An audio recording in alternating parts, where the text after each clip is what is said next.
ഈ പാട്ടൊക്കെ പാടി പോണത് വേറൊരിടത്തുമല്ല, മൺട്രോത്തുരുത്താണ് കേട്ടോ.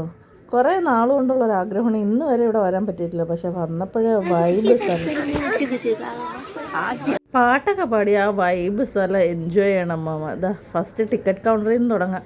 അങ്ങനെ ടിക്കറ്റൊക്കെ എടുത്ത് നമ്മളിത് വെയിറ്റ് ചെയ്ത് നിൽക്കുക. പറയാതിരിക്കാൻ വയ്യ, നല്ല കാറ്റും ഇതുപോലെ ഒരു വൈബ് പിടിച്ച സ്ഥലവും ഇല്ല.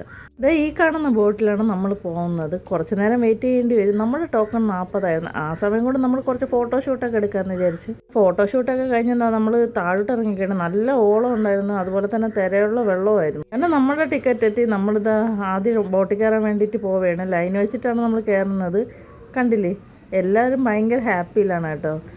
ആദ്യമായിട്ടാണ് നമ്മൾ ഈ സ്ഥലത്ത് വരുന്നത്. പക്ഷേ അടിപൊളി, പറയാതിരിക്കാൻ ഒരിക്കലെങ്കിലും നമ്മളിവിടെ പോകണം. അത്രയ്ക്ക് അടിപൊളി സ്ഥലമായിരുന്നു.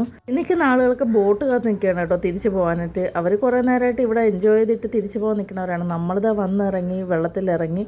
ആദ്യത്തെ ഒരു പ്രാവശ്യം മാത്രമേ ഇത്രയും ആഴം ഉണ്ടായിരുന്നുള്ളൂ. പിന്നെ നമുക്ക് മുട്ടിന് താഴോട്ട് തന്നെയായിരുന്നു വെള്ളം ഉണ്ടായിരുന്നത്. ഫാമിലിയായിട്ടും ഫ്രണ്ട്സായിട്ടൊക്കെ അടിപൊളിയായിട്ട് എൻജോയ് ചെയ്യാൻ പറ്റിയ നല്ല സ്ഥലം തന്നെയാണ് ഇവിടെ. പക്ഷെ ഒത്തിരി നേരം നമുക്ക് ഈ വെള്ളത്തിൽ നിൽക്കാൻ പറ്റില്ല കേട്ടോ.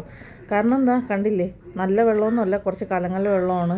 പിന്നെ ദീപക്കുട്ടിനെ ഇറക്കണം വേണ്ടതെന്ന് വിചാരിച്ചിട്ട് നിന്നെയാണ്. പിന്നെ ഇറക്കിയപ്പോഴത്തേക്ക് ഭയങ്കര ഹാപ്പി ആയിരുന്നു ആൾ. കളിക്കാൻ മാത്രമല്ല, കുടിക്കാനും വെള്ളം കിട്ടും കേട്ടോ. ചെറിയ കടികളൊക്കെ ഇവിടെ അവൈലബിളാണ്. പിന്നെ ദീപക്കുട്ടി ഒരു ദിവസം വരുന്നില്ലായിരുന്നു. അവസാനം എന്താ കൈ പിടിച്ച് വലിച്ചാണ് ഞാൻ കൊണ്ട് കയറ്റിയത്. അങ്ങനെ നമ്മളിത് തിരിച്ച് അവിടെ എത്തി. തിരിച്ച് വന്നതിൻ്റെ സങ്കടമാണ് നമുക്ക്.